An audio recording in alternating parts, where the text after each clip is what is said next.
Hey everyone, my name's Lee. You're watching Dark Roots Creations, and this is my middle grade May announcement video.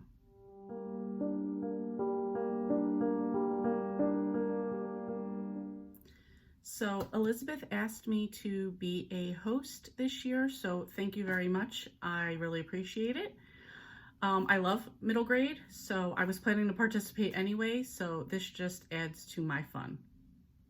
This year's theme for middle grade May is going to be family.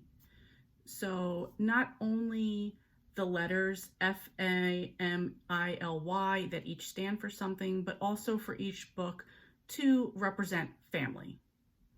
I think this is pretty easy to find in middle grade books, so I was looking forward to this theme.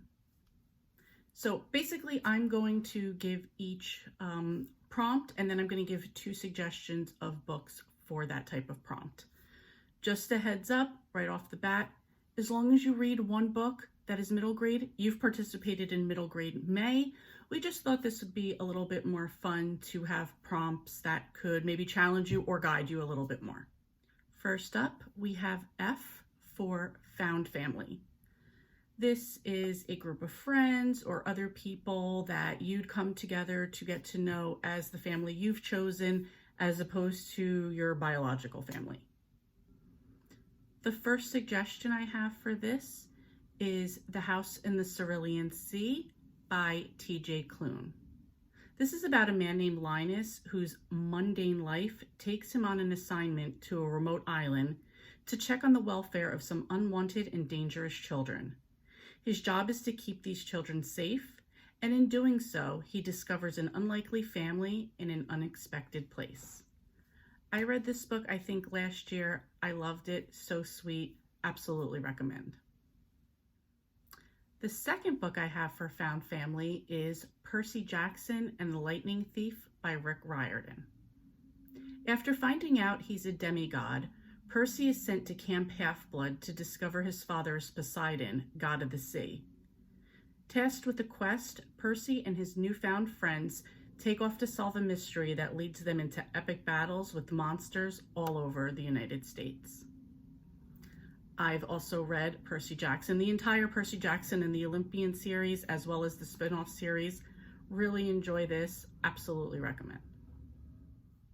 Next up is A for Adventure. This can be anything, a journey, a trip, anything anybody goes on that has to do with adventure. My first recommendation is going to be Amari and the Night Brothers by B.B. Alston. When Amari's brother Quentin goes missing, it's up to her to find out what happened to him. Her brother left behind a secret briefcase and a tryout to join the Bureau of Supernatural Affairs. Meeting up with mermaids, dwarfs, and dragons leaves Amari's head spinning as she tries to navigate this magical world without any magical abilities. I haven't read this yet, but after doing some research on some of these middle grade books, so many are going on my TBR, so I'm looking forward to this one. And the second book for adventure that I'm recommending is The Fairy Tale Detectives by Michael Buckley. This is part of the Sisters Grimm series. After the mysterious disappearance of their parents, Sabrina and Daphne Grimm are sent to live with their grandmother, only to discover that they're actually descendants of the brothers Grimm, whose classic book of fairy tales is actually a collection of case files of magical mischief. Now the girls must take on the family responsibility of being fairy tale detectives. Again, haven't read this one, but as soon as I saw the Sisters Grimm, I was in. Next is M for Mysteries. I particularly love these in middle grade because kids are so curious and adventurous, so they're always ready to solve a mystery. My first suggestion is Green Glass House by Kate Milford. Green Glass House is a smuggler's inn, and it's always quiet in the winter. The innkeeper's son Milo plans for a quiet holiday, until a stream of guests fill the inn, each with a strange story connected to the house. It's up to Milo to decipher clues and discover the truth about Green Glass House. just in my general research of middle grade, even before I knew this was coming up, I'd been eyeing this book, so it's going on the TBR. And my second recommendation is Winter House by Ben Gutterson. Elizabeth Summers is sent on holiday to the Winter House Hotel by her aunt and uncle. She quickly realizes the hotel's library is full of magic and secrets, including a mystery involving the hotel's owner and his family. She meets up with a boy at the hotel, and they both try to solve the puzzles to break that curse of Winter House. I read this, I believe, last year. There's a lot of very Mr. Lemoncello, Harry Potter, Lemony Snicket vibes. I also plan on reading, this is a trilogy, I do plan on reading the other two books for middle grade May this year. Next is I for Indigenous.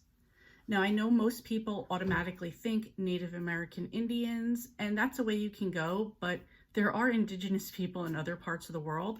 So I've decided to do a little spin on this, not go the Native American route, and kind of dig into some other cultures for my book recommendations.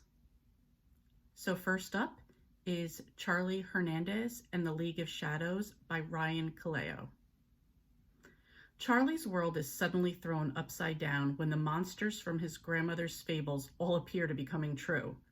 Now, with the help of his lifelong crush and his memories of his abuelo's stories to guide him, Charlie has to fight the mythological creatures, find his missing parents, and possibly save the world. This middle grade fantasy is inspired by Hispanic folklore, legends, and myths from the Iberian Peninsula and Central and South America. And the second book I'm recommending is Amira and Hamza, The War to Save the Worlds by Samira Ahmed. On the day of a rare super blood moon eclipse, Amira and Hamza are part of a disaster at a local exhibit that sets off a series of events that could literally shatter the world. From the other world, a jinn appears and lets the siblings know that they have a role to play in an ancient prophecy. They must travel to a mystical land and save the world or risk unleashing evil on Earth. This involves children from Asia, Indian culture, along with Muslim representation and Persian folklore. This sounds super interesting, and I cannot wait to get to both of these in Indigenous. Next up is L for Large Family. I don't know how large people want to go. I picked two, but I know that the group read is going to be the Penderwicks. I'm not reading that, so I'm going to suggest two other ones. And this first one, I believe, involves 5 siblings, and that is The Vanderbeekers of 141st Street by Karina Yan Glazer. The Vanderbeekers have always lived in the brownstone on 141st Street. It's practically another member of the family. So when their landlord decides not to renew their lease, the siblings do whatever it takes to stay in their beloved home and convince the dreaded landlord just how wonderful they are. This sounds super fun, and it's been on my TBR for a while, so I was holding off on it for May. And my next recommendation is B for Blended by Lindsay Stoddard. Bea and her mom have always been a 2-person team, but now her mom is marrying Wendell, and their team is growing by 3 boys, 2 dogs, and a cat. On top of that, her school may not get the all-girls soccer team they'd been promised. Bea learns that the bigger the team, the stronger the fight, and that for the girls to get what they deserve, they're going to need a squad behind them. Really looking forward to this one. I really hope that the blended family ties into the soccer team becoming a reality. So again, another one on my TBR. And last we have You. And for this one, we're using You as a book from a first-person point of view. First up is a classic, and that is Tales of a Fourth Grade Nothing by Judy Blume. Life with Peter Hatcher's little brother Fudge hasn't been easy. Fudge throws temper tantrums, causes chaos, and gets away with everything. When Fudge walks off with Peter's pet turtle, it's the last straw. Peter's put up with Fudge for too long. How can he get his parents to pay attention to him for a change? This is a classic from my childhood, so I hope that if you haven't read it before, you take this one and you will absolutely fall in love as well. And my second one is Steph Soto, Taco Queen by Jennifer Torres. Estefania, Steph Soto, is itching to move past the life of her family's taco truck.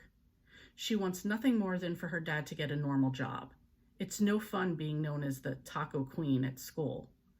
But just when it looks like Steph is going to be getting exactly what she wants and her family's livelihood is threatened, she will have to become the truck's unlikely champion. Again, when I was doing my research, I saw this one, put it on my TBR. I cannot wait to get to this one. So that's it. Family is the theme. We are all looking forward to this. I hope you're going to join us. I would love to know what you're reading. If you've already started to work out your TBRs, please let me know down below what you're going to read. And I look forward to seeing everybody in May.